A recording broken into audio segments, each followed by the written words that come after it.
The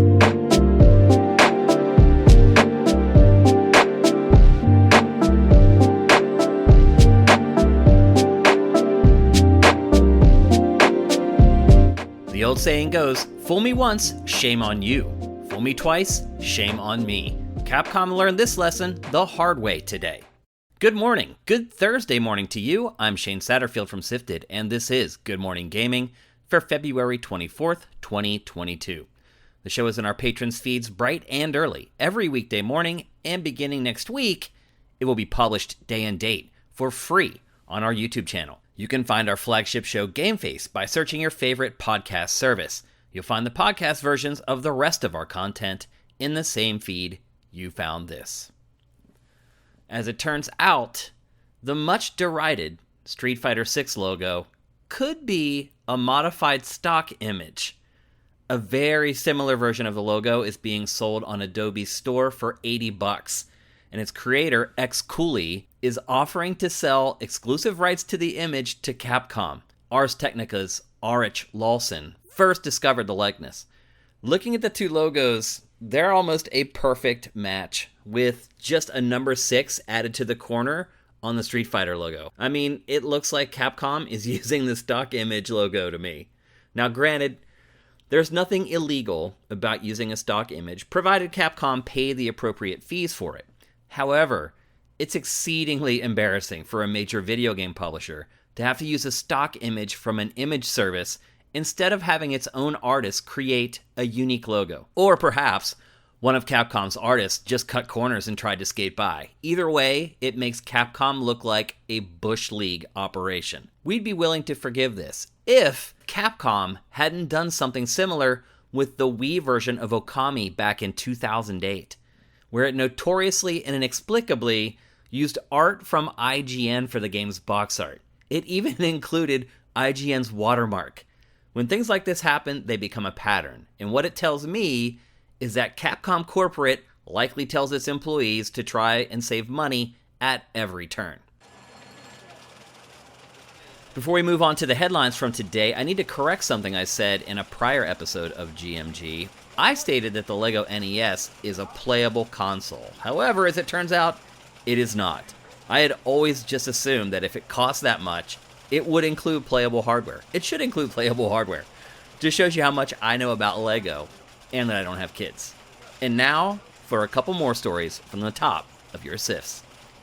BioWare announced today that Dragon Age 4 is only in the middle of production. It may have been motivated to share this after last week's report that it would launch in the next 18 months. Unfortunately, that does not appear to be the case.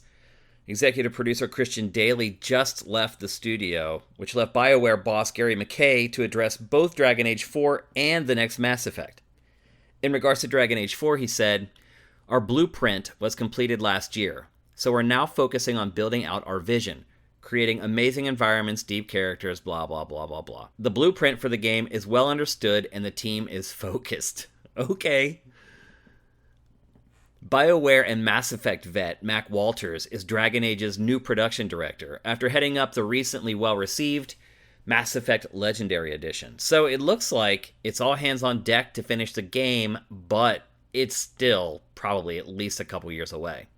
On Mass Effect 4, McKay said, "The team, led by Mike Gamble, is made up of veteran developers as well as new, really talented people.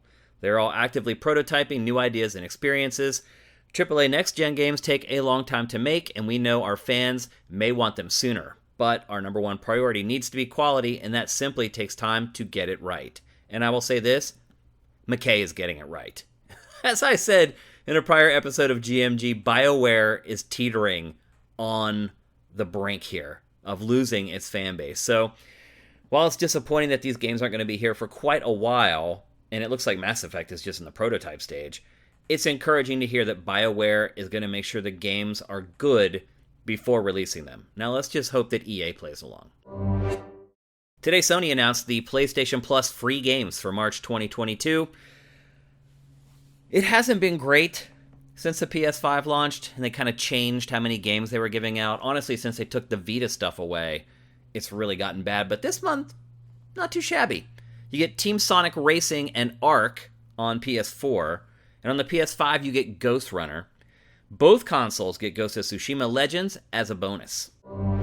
Nier Automata is receiving an anime adaptation, but there is literally no other information about it, other than it appears to be a series instead of a one-off film. It's being officially promoted by Square Enix thus far, but what took so long?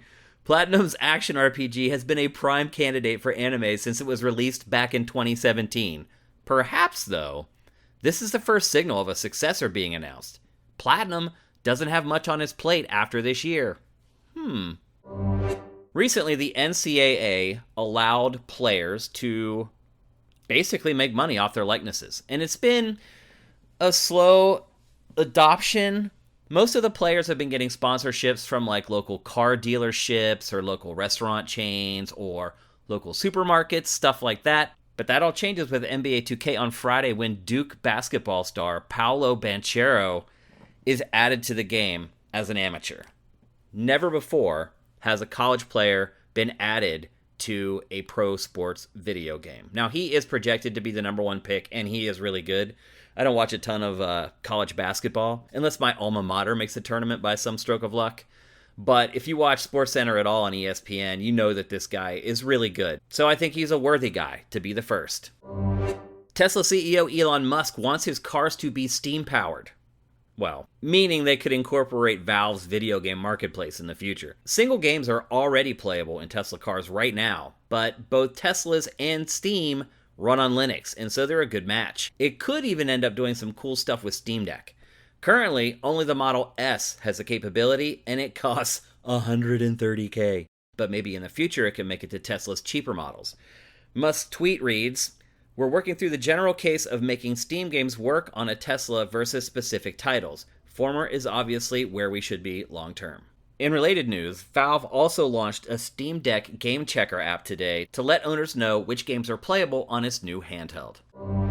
Twitch streaming has finally returned to the Xbox dashboard after, I think, like a 5-year absence. It seems insane that it took Xbox this long to get over its failed experiment with Mixer and finally embrace the industry standard for game streaming.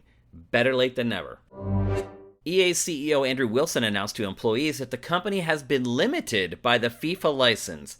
He claims FIFA has prevented EA from expanding beyond traditional 11 vs 11 gameplay without much benefit. It sure sounds like he's greasing the wheels to end the exclusive partnership with FIFA. Pachter mentioned this just last month in Pachter Factor that this might be coming. And as he said in the show, Take-Two will probably come calling with its recent push into sports gaming, or much, much less likely, Konami.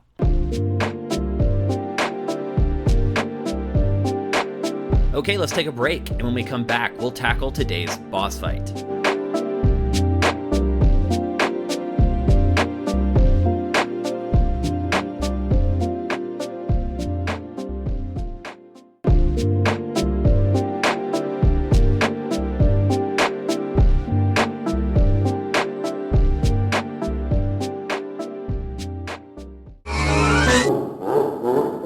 Welcome to today's boss fight, where I tackle random topics that may, or may not, be related to video games. So Elden Ring's reviews were released today, and its aggregate score is currently sitting at a massive 9.7. So far, it's the highest reviewed video game since The Legend of Zelda Breath of the Wild. It's been an interesting day on Twitter, to say the least, with the usual arguments about how From Software makes its games exceedingly difficult, and whether its games should be more accessible, if only for disabled people who could never play them as is. But that discussion has been had many, many times. And what ended up bubbling up under the surface of these conversations is exactly who reviewed Elden Ring at all the major publications. After some internet sleuthing, it appears that almost all of them were written by editors who are known to be big fans of From Software's prior games. So the question I want to consider in today's boss fight is whether huge fans should be reviewing their favorite franchises. I've been a reviews editor for 16 years or so, and so I've had to make these kinds of decisions in the past, but these games are something different. It's a very specific case for a few reasons. First, because this series of games is so polarizing. Most players either seem to love them or hate them, but honestly, looking at the sales numbers, it's probably safe to say more players generally dislike them. And secondly, because it has a huge fan base, wouldn't you be doing a disservice to them if you had someone evaluate the series that isn't like them, like me? I probably should not be reviewing Elden Ring for fans of From Software's games. I just shouldn't. Would they really take much away from my review? Not really. And lastly, with this game, editors only had 5 or 6 days to complete it before publishing the review. And as it turns out, most critics who reviewed the game today have not completed the game. And they are the quote-unquote experts. So imagine a noob trying to complete that assignment. There's a practical angle to it as well, and there's no way you're publishing the review on time unless an expert is playing it. In the past, when I led large editorial teams, I tried to stay away from giving Uber fans their favorite gaming franchises for review. You get to know your staff, and through conversations, you can kind of figure out what they're willing to forgive in their favorite franchises that they take other games to task for. And you can read their reviews, and you get a read on the guys who are working for you. So part of it is kind of feel and just knowing your staff well. But to me, it was always just a better idea to avoid any potential issues and just not give those games for review to people who really, really like the franchise. At the same time, I would never assign a review to someone who outwardly hates a franchise either. It was always a balancing act for me. But in the case of From Software's games, it doesn't seem like there's much consideration in that way at all. It's always the same people evaluating its games, which is great for existing fans. But when a game has a 9.7 aggregate score, there are going to be a lot of curious players wondering if they'll like it. And sadly, they don't have a lot of representation. Lots of those type of people on Twitter were searching for reviews from critics who were like them and weren't already dyed-in-the-wool From supporters. And honestly, they are almost impossible to find. And the game launches on Friday. You got to figure there aren't going to be a lot of resources for those types of players to figure out whether they should spend the money on Elden Ring or not.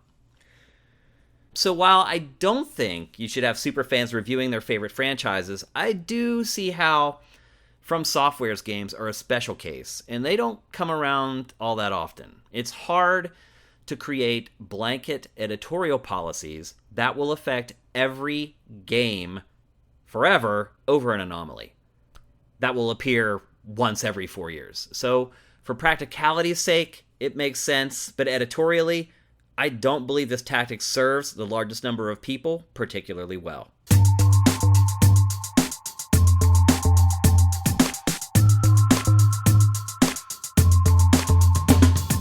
Thanks for listening to Good Morning Gaming. I appreciate every single one of you who listens to GMG. I'm Shane Satterfield, and you can do what the cool kids do and follow me on Twitter at Dinfire. And while you're at it, follow Sifted at Sifted Games. If you like what we're doing, head to patreon.com/Sifted and drop us a pledge. We'll be back with another episode tomorrow, but until then, make sure you seize today, because there will never be another.